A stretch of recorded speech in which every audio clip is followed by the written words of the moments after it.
मैं देवेंद्र कुमार गुप्ता, सहायक आचार्य हिंदी, राजकीय महाविद्यालय धौलपुर, अपने इस यूट्यूब चैनल में बीए तृतीय वर्ष के अंतर्गत अध्ययन करने वाले विद्यार्थियों का स्वागत करता हूं। मैंने अपने पिछले वीडियो में ध्रुव स्वामिनी नाटक से संबंधित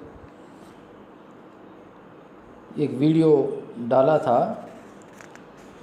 आज उसी क्रम में जो ध्रुव स्वामिनी नाटक है, उस नाटक के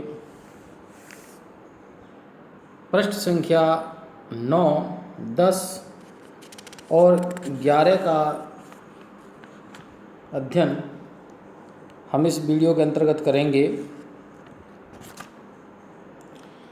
पिछले वीडियो में ध्रुव स्वामिनी और एक गुप्तचर खड़गधारणी जो वास्तविक रूप से ध्रुव स्वामिनी की सेवा में लगाई हुई है, और उन दोनों के बीच होने वाले वार्तालाप के जरिए हमने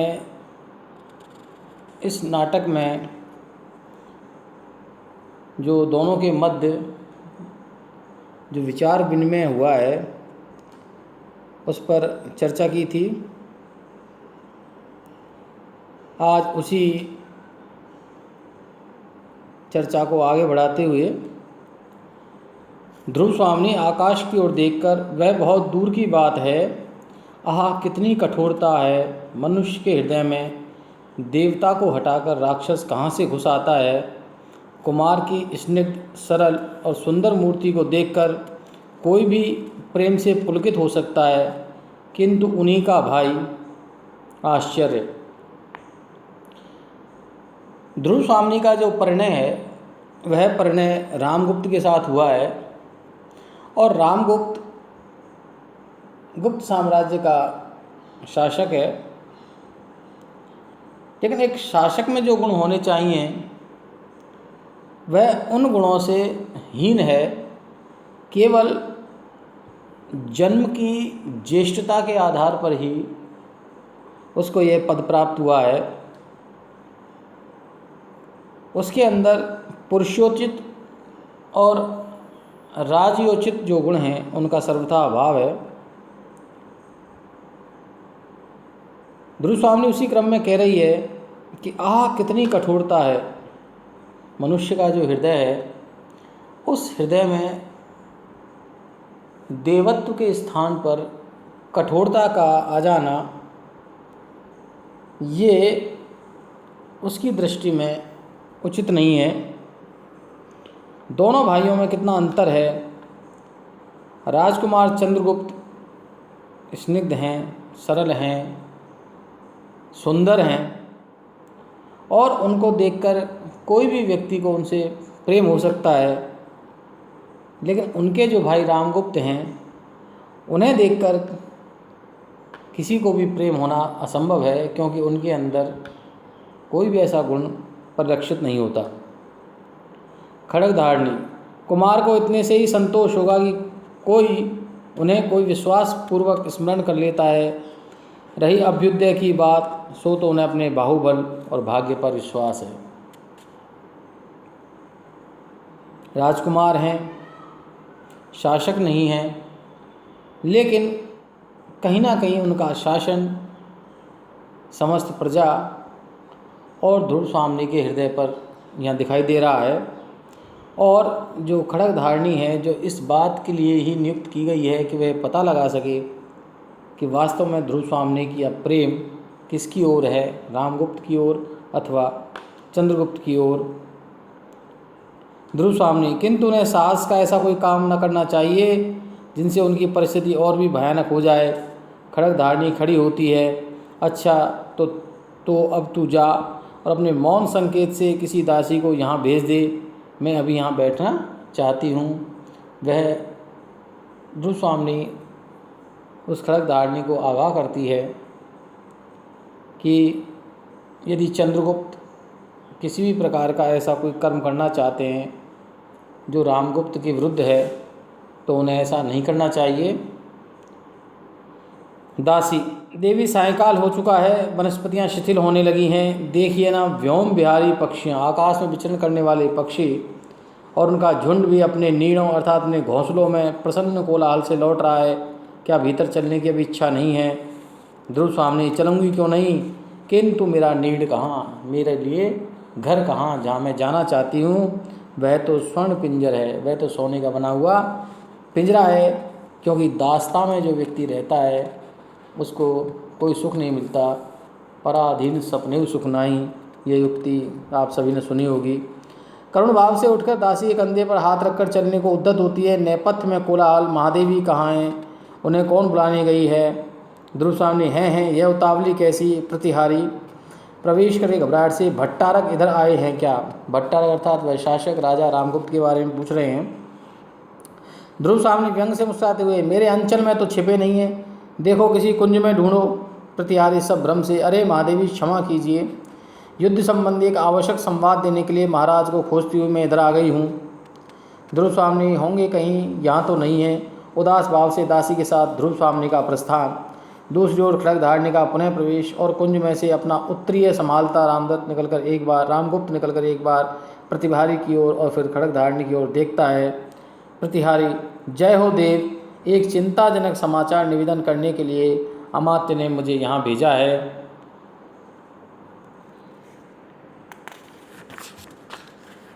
रामगुप्त झुंझलाकर, चिंता करते करते देखता हूँ कि मुझे मर जाना पड़ेगा, ठहरो।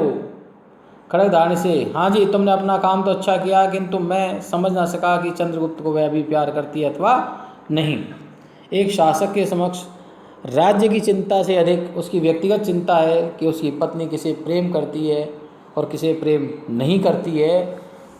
ये एक ऐसा विशद प्रश्न है कि रामगुप्त एक शासक नहीं बल्कि एक प्रेमी के रूप में नज़र आ रहे हैं, जिन्हें ये होश ही नहीं है कि उन्हें इस विपरीत परिस्थितियों में अपने धैर्य को बनाए रखते हुए एक शासक धर्म का, राज धर्म का पालन करना चाहिए। लेकिन वह व्यक्तिगत अपनी जो आकांक्षाएं उनकी ही पूर्ति में लगे हुए हैं। खड़ग धारणी प्रतिहारी की ओर देखकर चुप रह जाती है। रामगुप्त प्रतिहारी की ओर क्रोध से देखता हुआ, तुमसे मैंने कह दिया ना कि अभी मुझे अवकाश नहीं, ठहर कर आना। प्रतिहारी, राजाधिराज, शकों ने किसी पहाड़ी राह से उतरकर नीचे का गिरिपथ रोक लिया है। हम लोगों के शिविर का संबंध राजपथ से छूट गया है। शकों ने दोनों ओर से घेर लिया है। प्रतिहारी जो है वह इस बात का संकेत करती हैं कि हे राजा, शकों ने हमारे इस पूरे जो हमारा जो ये लगाया हुआ जो हमने यहाँ लगा रखा है, रुके हुए हैं हम टेंट के अंदर, उस सबको जो हमारे जो घूमने के लिए हमने बनाया हुआ है उस सभी को, शिविर को पूरी तरह से घेर लिया है और अब उससे घिरे हुए हम असुरक्षित हैं। रामगुप्त, दोनों ओर से घेरा रहने से शिविर और भी सुरक्षित है। मूर्ख, चुप रहे। खड़ग धारणी, तो ध्रुव दे दी, क्या मन ही हम चंद्रगुप्त को है ना मेरा संदेह ठीक? फिर से वही अपने व्यक्तिगत प्रश्न की ओर लौटते हुए रामगुप्त कि ध्रुव देवी अर्थात ध्रुव स्वामिनी मुझसे नहीं बल्कि चंद्रगुप्त को प्रेम करती है, ये जो मेरा संदेह है ये कहीं ना कहीं ठीक दिखाई दे रहा है। प्रतिहारी, हाथ जोड़ो, क्षमा, अपराध क्षमा हो देव, अमात्य युद्ध परिषद में आपकी प्रतीक्षा कर रहे हैं। रामगुप्त हृदय पर हाथ रखकर, युद्ध तो यहाँ भी चल रहा है, देखती नहीं जगत की अनुपम सुंदरी मुझसे स्नेह नहीं करती और मैं हूँ इस देश का राजाधिराज। एक समस्या उनके दिमाग में है कि मैं इस देश का शासक होते हुए भी मेरी जो रानी है वह मेरे स्थान पर किसी अन्य से प्रेम करती है, ये मेरे लिए किसी भी स्थिति में बर्दाश्त नहीं है। प्रतिहारी, महाराज शकराज का संदेश लेकर एक दूत भी आया है। रामगुप्त, आहा, किंतु ध्रुव देवी, उसके मन में टीस है। जो स्त्री दूसरे के शासन में रहकर प्रेम किसी अन्य पुरुष से करती है उससे एक गंभीर और व्यापक रस उद्वेलित रहता होगा। वही तो नहीं जो चंद्रगुप्त से प्रेम करेगी वह स्त्री न जाने कब चोट कर बैठे। अर्थात उसे न अपने भाई पर विश्वास है न अपनी पत्नी पर विश्वास है, वह दोनों को ही अपने विरुद्ध षड्यंत्रकर्ता के रूप में देखते हैं और ये अविश्वासी होना भी एक उनकी चारित्रिक विशेषता है। भीतर ही भीतर न जाने कितने कुचक्र घूमने लगेंगे। खड़गधारी ने सुना ना, ध्रुव देवी से कह देना चाहिए कि वह मुझे और मुझसे ही प्यार करे, केवल महादेवी बन जाना ठीक नहीं। अर्थात केवल जो एक साम्राज्ञी होने का जो उनके पास आसन है या एक पद है वही पर्याप्त नहीं है, उन्हें हर हाल में मेरी पत्नी भी बनना चाहिए। एक आकांक्षा है रामगुप्त की ध्रुव स्वामी से। खड़गधारणी प्रतिहारी का प्रस्थान, शिखर स्वामी जो कि वहाँ के मंत्री हैं, अमात्य हैं, उनका प्रवेश। शिखर स्वामी कुछ आवश्यक बातें कहनी है देव। रामगुप्त चिंता से उंगली हिलाते हुए जैसे अपने आप से बातें कर रहे हों। ध्रुव देवी को लेकर क्या साम्राज्य से भी हाथ धोना पड़ेगा? नहीं नहीं। तो फिर कुछ सोचने लगता है, ठीक है, सहसा मेरे राजदंड ग्रहण करने से पुरोहित, अमात्य और सेनापति लोग छिपा हुआ विद्रोह भाग रखते हैं शिखर से, है ना? केवल एक तुम ही मेरे विश्वास पात्र हो। समझाना यही गिरिपद सब झगड़ों का अंतिम निर्णय करेगा। क्यों अमात्य? जिसकी भुजाओं में बल ना हो उसके मस्तिष्क में तो कुछ होना चाहिए ना। एक ऐसा शासक जो अपनी पत्नी और अपने भाई के प्रति अविश्वासी है और जिसे अपने राज्य के अधिकारियों, पदाधिकारियों, अमात्य और पुरोहितों और सेनापतियों तक पर विश्वास नहीं है, ऐसा शासक कितना मूर्ख होता है, ये यहाँ दिखाई दे रहा है कि वह इस अवस्था में अपनी पत्नी और अपनी सेना को दांव पर लगाने से भी नहीं चूक पा रहा है। क्यों? क्योंकि वह क्लीव है और युद्ध लड़ना उसके बश की बात नहीं है। इसलिए वो कह रहा है कि जिसकी भुजाओं में बल ना हो उसके मस्तिष्क में तो कोई ना कोई कुचक्र होना चाहिए। शिखर स्वामी ने एक पत्र देकर, पहले से पढ़ लीजिए। रामगुप्त पत्र पढ़ते पढ़ते आश्चर्य से चौंक उठता है। चौंकिए मत, यह घटना ऐसी आकस्मिक नहीं है कि कुछ सोचने का अवसर नहीं। रामगुप्त है तो ऐसा ही, किंतु एक बार मेरे प्रतिकूल भी नहीं, मुझे इसकी संभावना पहले से भी थी। किस तरह की बातें या किस तरह का संधि प्रस्ताव है उस पर यहाँ चर्चा की गई है। शिखर स्वामी हैं तब तो महाराज ने अवश्य कुछ सोच लिया होगा। मेघ संकुल आकाश की तरह जिसका भविष्य घिरा हो, अर्थात जिस प्रकार आकाश में मेघ घिर जाते हैं और मेघों के घिर जाने पर कुछ भी दिखाई नहीं देता है, उसकी बुद्धि को तो बिजली के समान चमकना ही चाहिए, जिससे ये पता लग सके कि कहीं ना कहीं चालित अवस्था विद्यमान है। रामगुप्त सशंक कह दूं, सोचा तो है मैंने, किंतु क्या तुम उसका समर्थन करोगे? शिखर स्वामी, यदि नीति युक्त हुआ तो अवश्य समर्थन करूंगा। सबके विरुद्ध रहने पर भी स्वर्गीय आर्य समुद्रगुप्त की आज्ञा के प्रतिकूल मैंने ही आपका समर्थन किया था। नीति सिद्धांत के आधार पर ज्येष्ठ राजपुत्र को शासक होना चाहिए। ये वही व्यक्ति है जिस व्यक्ति ने चंद्रगुप्त के राजा बनने पर प्रतिरोध किया और रामगुप्त को राजा बनने में सहायता दी। रामगुप्त, वह तो मैं जानता हूँ, किंतु इस समय जो प्रश्न सामने आया है उस पर विचार करना चाहिए। तुम तो जानते हो कि मेरी इस विजय यात्रा का कोई गुप्त उद्देश्य है, उसकी सफलता भी सामने दिखाई पड़ रही है। हाँ, थोड़ा सा साहस चाहिए। वह क्या? शक्दूत संधि के लिए जो प्रमाण चाहता है उसे अस्वीकार न करना चाहिए। ऐसा करने से इस संकट के बहाने जितनी विरोधी प्रकृतियां हैं उन सबको हम लोग सहज ही हटा सकेंगे।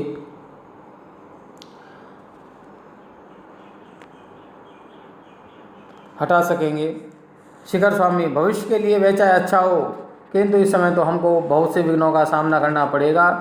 रामगुप्त, तब तुम्हारी बुद्धि कब काम आवेगी? और हाँ, चंद्रगुप्त के मनोभावों का कुछ पता चला? शिखर स्वामी, कोई नई बात तो नहीं। रामगुप्त, मैं देखता हूँ कि पहले मुझे अपने अंतरपुर के विद्रोह का ही दमन करना होगा।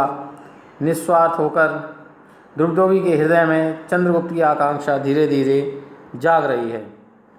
शिखर स्वामी, यह असंभव नहीं, किंतु महाराज अभी आपको दूत से साक्षात करके उपस्थित राजनीति पर ध्यान देना चाहिए। यह एक विचित्र बात है कि प्रबल पक्ष संधि के लिए संदेश भेजे। तो इस पूरे जो घटनाक्रम है उस घटनाक्रम के अंतर्गत रामगुप्त और शिखर स्वामी के माध्यम से प्रसाद जी ने तत्कालीन समय पर एक ऐसे मनुष्य को जो कि राजधर्म के नाम पर केवल स्वधर्म की बात करता है और स्वार्थ की बात करता है, उसको यहाँ बताया है। और ये बताया है कि वह व्यक्ति किसी भी स्थिति में अपने आप को जीवित रखना चाहता है, अपने आप की विजय चाहता है, चाहे उसके लिए समस्त संसार और उसके राज्य का नाश ही क्यों ना हो जाए। तो ये सब जानकारी इसमें दी गई है। हम इससे अगले वीडियो में यहाँ से जो आगे का अंश हैं उन सब का व्याख्यात्मक अध्ययन करेंगे। तब तक के लिए धन्यवाद।